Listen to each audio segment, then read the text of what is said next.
आता आपल्याला इथं 3 प्रश्न आकृत्या दिलेल्या असतात आणि चौथी आपल्याला या 4 ऑप्शन मधून काय असते शोधायची असते. ओके, सो आता आपण याला काय देऊ 4 नंबर 1 2 3 4.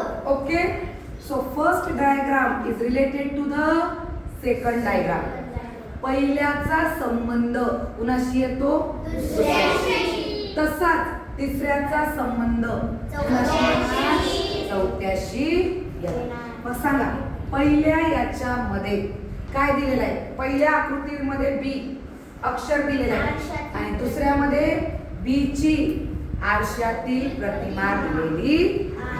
बी ची काय दिलेली आहे बाळांनो आरशातील प्रतिमा. इथं ए दिलेलं आहे. मग इथं तुम्हाला काय करावं लागेल बी ची आरशातील प्रतिमा. आणि मी आरशातील प्रतिमा शिकवताना तुम्हाला काय शिकवलंय आरशातील प्रतिमामध्ये फक्त काय बदलते बाजू.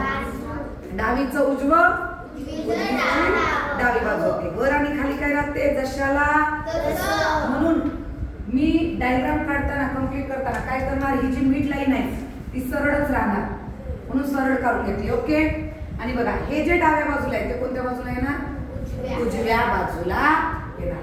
ही डावी बाजू कोणत्या बाजूला येणार उजव्या. सांगा असं ऑप्शन कोणत्या याच्यामध्ये आहे so this is option number A. आता इथं बघा बाळांनो सेकंड क्वेश्चन. आता इथं बघा हे डायग्राम दिलेली आहे आणि याचं काय केलेलं आहे कम्प्लिशन. म्हणजे या लाईन काय केलेलं आहे एक्सटेंड. या रेषा आपण वाढवलेल्या आहे. मग इथं पण काय होणार हे आपल्याला पॉझिटिव्ह चिन्ह दिलंय प्लसचं चिन्ह आहे अधिक याला वाढवा याला कंप्लीट करा एक्सटेंड करा काय होणार बी. सो ऑप्शन नंबर बी. ऑप्शन नंबर काय येणार बी. याच्यामध्ये तुम्हाला 3 डायग्राम दिलेले असणार.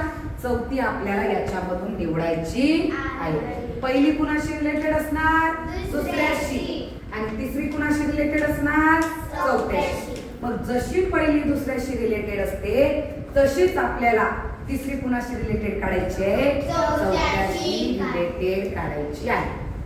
जशी पहिली दुसऱ्याशी रिलेटेड असते तशीच आपल्याला तिसरी चौथ्याशी रिलेटेड काढायची आहे. यालाच आपण म्हणतो समसंबंध. म्हणजे पहिल्याचा कुणाशी संबंध आहे दुसऱ्या आकृतीशी तसाच संबंध कुणाचा येणार तिसऱ्या आकृतीचा चौथ्या आकृतीशी येणार. आणि मग या 4 ऑप्शन मधून आपल्याला काय निवडायचंय करेक्ट आन्सर चूज करायचं आहे. काय करायचंय करेक्ट आन्सर चूज करायचं